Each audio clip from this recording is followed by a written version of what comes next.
Hi, I'm Liz Regalado, and this is for my Culinary 233 Food Service Management class. My topic was employee discipline. When researching this topic, I found an article that gives an employee discipline situation that did not go as well as it could have. The main issues discussed were excessive lateness from the employee and their inability to communicate effectively about solving the problem. The article also provides some tips and suggestions on how to appropriately practice discipline actions on employees. The situation goes as follows. A female employee has been showing up late to work for the last month. At first, you ignored the tardiness, hoping that it will eventually correct itself. But now it is getting to the point that the employee's coworkers are complaining. The next morning, you catch the employee walking in 15 minutes late, and you ask the employee to come into your office to talk. You inform the employee that you've been observing a pattern of tardiness over the last month, but before you finish your next sentence, the employee launches into a litany of excuses. The employee tells you that she has to change her child's daycare, which adds an extra 15 to 20 minutes to drive to work. As a manager, you logically tell her that she should simply leave 25 minutes early so she can drop her child off at daycare and get to work on time. You expect the employee to accept your simple and logical solution.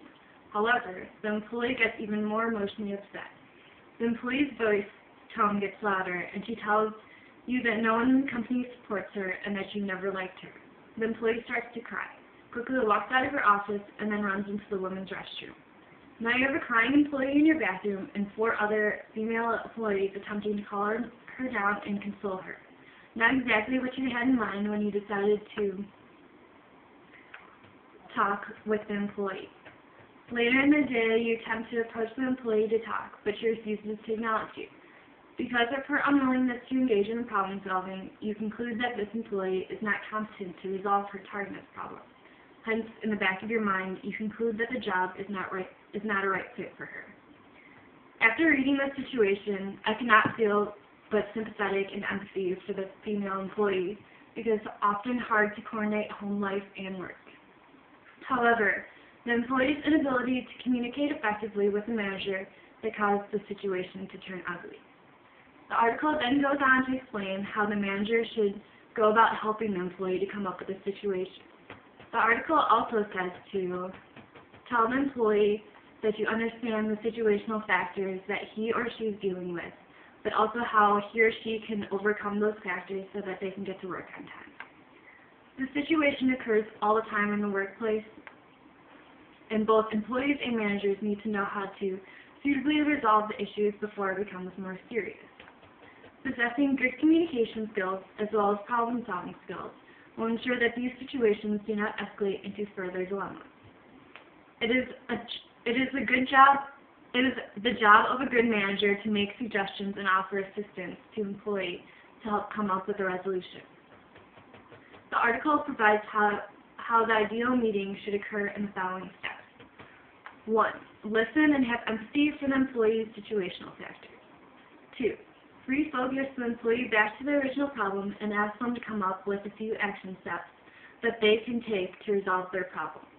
3. Offer some assistance, if possible, to help the employee resolve situational factors. And 4. To set up a future meeting to discuss progress. I feel that the article provided an accurate employee discipline situation that occurs often in the workplace. It also gives us some suggestions to help this process go as smoothly as possible to ensure that both the employer and employee are not offended or hurt. Chapter 14 of our textbook also provides us with tons of information on how to deal with many employee discipline situations. The 4 main causes for employee discipline given by our textbook are that 1. The rules and procedures are vaguely written, misunderstood, and ignored. 2. That employees lack sufficient abilities, knowledge, and skills or aptitude. 3. That employees have personality and motivational problems. Or 4. There are other troublesome environmental factors involved. What to take away from the article and from this topic in general is that both employers and employees should be aware of which behaviors are acceptable in the workplace, which will require some kind of discipline action. Also, there should be some written forms of rules and expectations that both employer and employee are knowledgeable about. I learned that having good communication skills will help ensure a peaceful work environment and will help facilitate the discipline process in many ways. Thank you.